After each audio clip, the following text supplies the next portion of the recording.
A continuación, Teresa Navarro Caballero, de la Universidad de Murcia.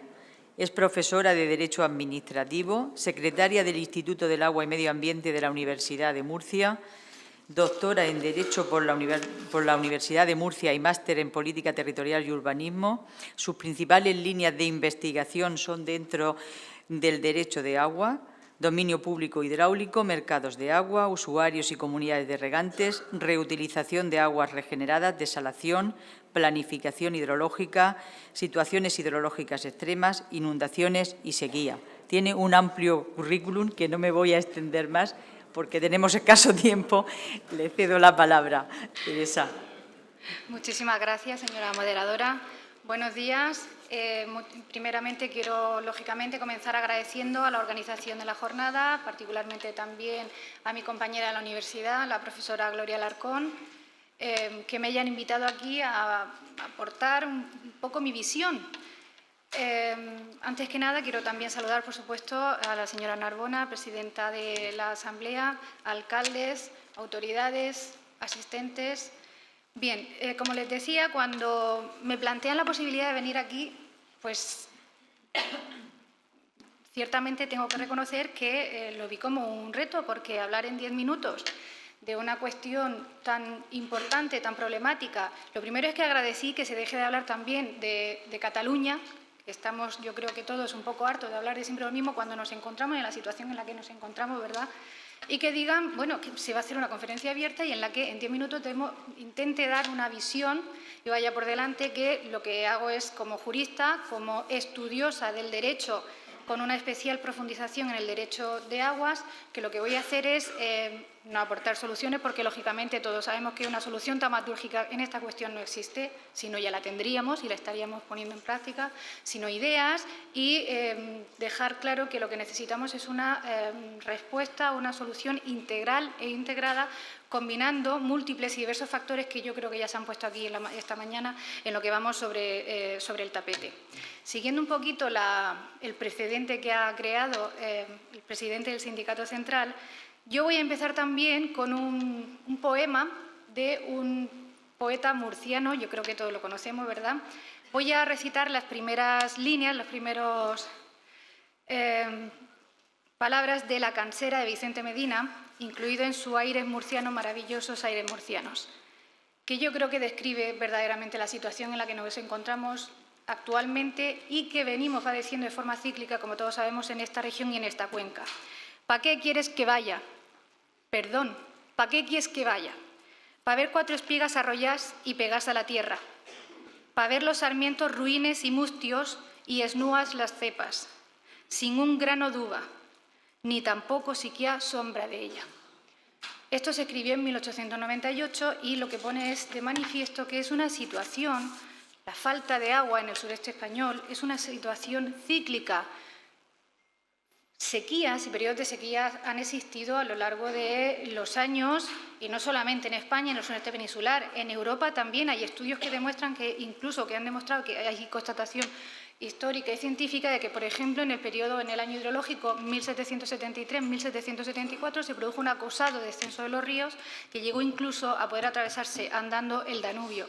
Por lo tanto, estas son situaciones que, como bien se ha puesto también de manifiesto, cada vez se están repitiendo con más frecuencia e intensidad. ¿Qué ocurre? Que la región de Murcia, la cuenca del Segura, pues, por desgracia, tienen un carácter repetido, periódico, cíclico, recurrente, ¿verdad? Por eso, todas esas cuestiones, todas las decisiones, todos los acuerdos, todas las políticas que se adopten en un asunto de tan vital importancia como es el agua, pues merecen la consideración de cuestiones de Estado. Son cuestiones que deben ser adoptadas con una visión integral, integrada y, sobre todo, nacional, bajo mi punto de vista. Creo que es fundamental el desarrollo de políticas estatales fuera de, como también se ha dicho aquí, de las siglas, fuera de los colores y con una visión siempre global, integradora y velando siempre por el interés general, procurando el interés general de la nación y del país en el que nos encontramos. Como jurista, y muy brevemente, quiero hacer una visión global de cuál es el marco normativo que tenemos. Lógicamente no tengo tiempo, lo que puedo hacer es una valoración del derecho de aguas español.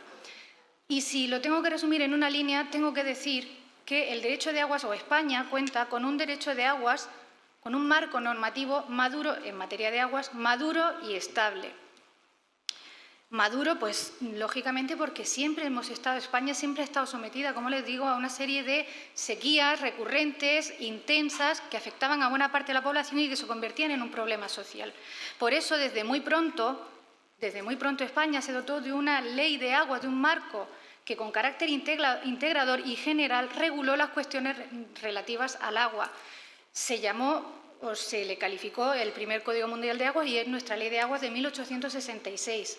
Así que desde 1866 España, y sin ningún parangón a nivel internacional, nos tenemos que remontar desde luego muy lejos y a todos nos viene a la cabeza el Código de Hammurabi, no existía ninguna norma que con carácter integral regulara todas las cuestiones relativas al agua en una nación, en un país. Como les digo, fue calificado como el primer Código Mundial de Aguas. Pues desde entonces no hemos dejado de tener una norma que con carácter general regule todas las cuestiones relativas, como les digo, a los recursos hídricos. La del 76 fue modificada en el 79, perduró, fíjense, en la época en el siglo XIX con esta ley del péndulo, donde se modificaba todo, incluidas las leyes. Nuestra ley de aguas, sin embargo, se mantuvo vigente hasta 1985, en que se aprobó la ley de aguas del 85. Y esta, a su vez, fue modificada en pocas ocasiones, la más importante en el 99, para introducir una serie de reformas que una vez más venían a dar respuesta. El derecho siempre va detrás de la realidad, ¿verdad? Los legisladores siempre van regulando después para dar una respuesta a lo que sucede en la realidad. Pues en el 99, con la Ley 46/99, se modificó la Ley de Aguas del 85 para dar, entre otras, para introducir un instrumento, entre otras medidas, que venía a dar una cierta respuesta legislativa a una de nuevo, crisis hidrológica que estaba padeciendo España, la del 92-95, la de los años hidrológicos 92 o 95. Se introdujo el mercado del agua. Pues bien, fíjense, del 85, 99 y finalmente se refundió el texto en 2001. De modo que por eso califico nuestro derecho de aguas como un derecho maduro. Maduro porque data incluso del siglo XIX y estable porque ha sido sometida a escasas reformas o a reformas de calado, pero cuantitativamente no muy importantes. Bien, como les digo, en el 99 se introduce una figura que yo creo que puede resultar de interés porque aquí, en la cuenca del Segura, se ha puesto en práctica. Lógicamente, solo se han puesto en práctica en las cuencas deficitarias, el Segura, el Júcar, el Guadiana, que son los mercados del agua. Bueno, pues son dos instrumentos distintos que fueron, hay que decirlo, muy contestados en el 99 cuando se introdujeron y por ello el legislador fue bastante prudente. Se incorporaron, fueron soluciones traídas de derecho comparado, habían experiencias en Chile, habían experiencias en Australia, en México, y el legislador lo adaptó, lo incorporó a nuestro derecho español. Fue muy contestado, como le digo, porque se hablaba de esa privatización del dominio público, que bajo mi punto de vista nunca existió, pero el hecho de que esa contestación social, política, parlamentaria existiera hizo que se cristalizara, se incorporara a nuestro derecho con un cierto carácter restrictivo.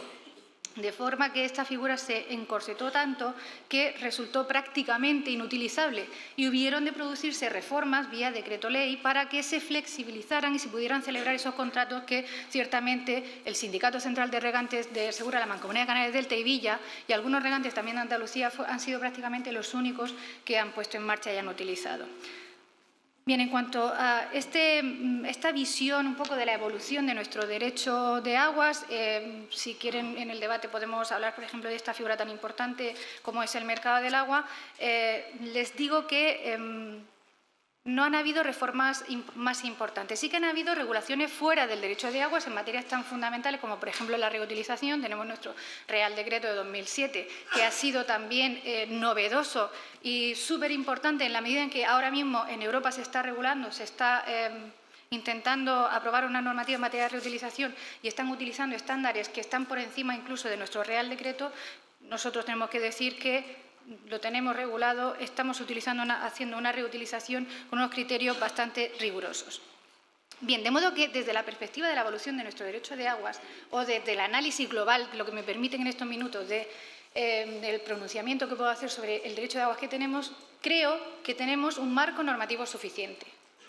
Por supuesto que puede ser mejorable, ya lo creo que puede ser mejorable. Por ejemplo, en mercado de aguas se puede mejorar, por supuesto, se pueden revisar algunos de los algunas de las regulaciones, sobre todo el artículo regulador de la utilización de las infraestructuras intercuencas. Se puede impulsar, a propósito de lo que decía el representante o el presidente de COAC, se puede impulsar un banco de aguas, pero no solamente en las cuencas. Yo apuesto por un banco de aguas nacional, integrado en esa política de Estado que creo que debe venir.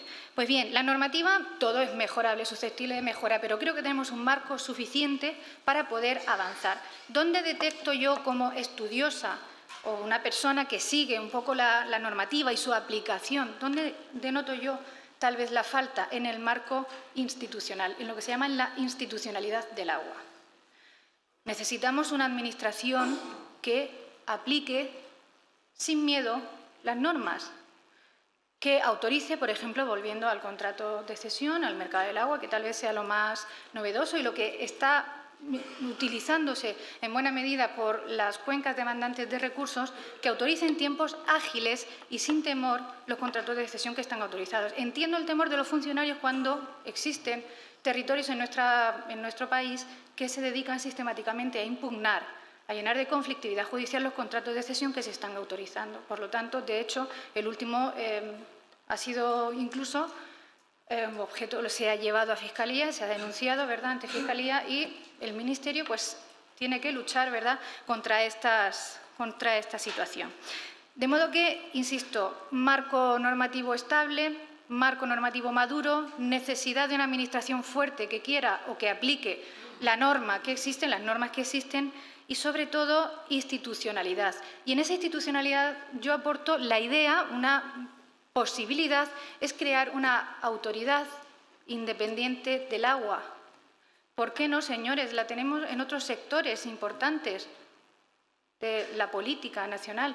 ¿Por qué no una autoridad independiente, y subrayo independiente, que pueda, en el marco de la normativa y en el marco de las atribuciones que se le puedan conferir, que gestione en coordinación, como no, con las confederaciones hidrográficas? Todos sabemos la falta de medios personales, materiales, las excesivas competencias que se atribuyeron por la Ley de Agua de 1985 a las confederaciones hidrográficas, que se manifiestan incapaces de continuar. ¿Por qué no creamos un ente independiente que, con un carácter global y desde una perspectiva nacional, gestione y asuma competencias que le permitan estas actuaciones globales, en coordinación, insisto, con los organismos de cuenca y, por supuesto, con el pleno respeto de la planificación hidrológica a nivel estatal? De modo que España, marco de derecho de aguas estable, reforzamiento tal vez del ámbito institucional, pero no quiero concluir mi intervención, estas palabras, sin mirar o salir de las fronteras de nuestro país, porque Europa creo que tiene que desempeñar un papel más importante en este ámbito. Me pueden decir ustedes que, por supuesto, Europa ha regulado el derecho, las cuestiones relacionadas con el agua, por supuesto, y sin duda. Son muchísimas las directrices, los reglamentos, las directivas, las normas, las decisiones, los documentos que existen en materia de aguas. Pero no me pueden negar que el enfoque que Europa viene adoptando de su normativa, de su derecho europeo de aguas, atiende fundamentalmente, como es lógico por el peso que tienen aquellos países que inciden en esta política, atienden a una perspectiva cualitativa del agua, es decir, son normas que tratan de proteger fundamentalmente la calidad de las aguas, que muy bien, por supuesto que tenemos que tener unas aguas de calidad, desde luego que sí, pero ¿qué pasa con el aspecto cuantitativo? ¿Qué pasa con las sequías que hemos visto que se padecen en España, que hemos visto que se padecen también en Europa, sobre todo en el centro, en el este y en el sur europeo? Yo creo que Europa tiene que dar un paso, tiene que dar un giro en su política de aguas, tiene que aprobar, ¿por qué no?, una directiva de sequía. Creo que es necesaria. Tenemos hasta de inundaciones. Pero, claro, el peso que tienen los países que padecen la falta de recursos hídricos, pues no es el que debería, yo creo, tal vez, para reorientar, que es lo que yo quiero manifestar aquí, la necesidad de reorientar la política europea de aguas. Porque la sequía a veces se contempla, pero fíjense, en la directiva marco, que no es tal, sinceramente, es una directiva que vela por la protección de la calidad de las aguas. No es una directiva, como ella quiere, se autodefine, una directiva que quiere dar una visión integrada de todas las cuestiones relacionadas con el agua. No, es una directiva que atiende fundamentalmente a problemas de calidad del agua. Pues bien, desde esa perspectiva, trata las sequías para convertirlas en una causa de exoneración de las sanciones que se pueden imponer a los Estados cuando no cumplen los criterios de calidad sus aguas dentro de los plazos a que nos someten. Pues bien, ¿por qué no? Europa creo que debe tomar una reorientación en esta materia. Sería además un ejemplo de coordinación importante, porque podría incluso elaborar mapas de sequía, podría dotarse de una serie de instrumentos que permitieran actuar a todos los países y bajo un paraguas, entiendo yo, europeo, que impone una serie de obligaciones que tal vez de esta manera podrían hacer a los países implicados adoptar, incorporar esa normativa y adoptar decisiones concretas. Bien, por mi parte, concluyo diciendo o subrayando algo que yo creo, evidentemente no he descubierto el Mediterráneo, creo que todos sabemos. No tenemos una solución taumatúrgica, tenemos que adoptar decisiones valientes, pensando en el interés general, pensando en la nación española y integrando las numerosas posibilidades que tenemos de desalación, reutilización, interconexión de cuencas, Banco Nacional del Agua, ¿por qué no? Autoridad única, autoridad independiente del agua, una serie de medidas que nos permitan avanzar, entiendo yo siempre, en la única senda que debe avanzar un país, persiguiendo el interés general del mismo. Muchas gracias.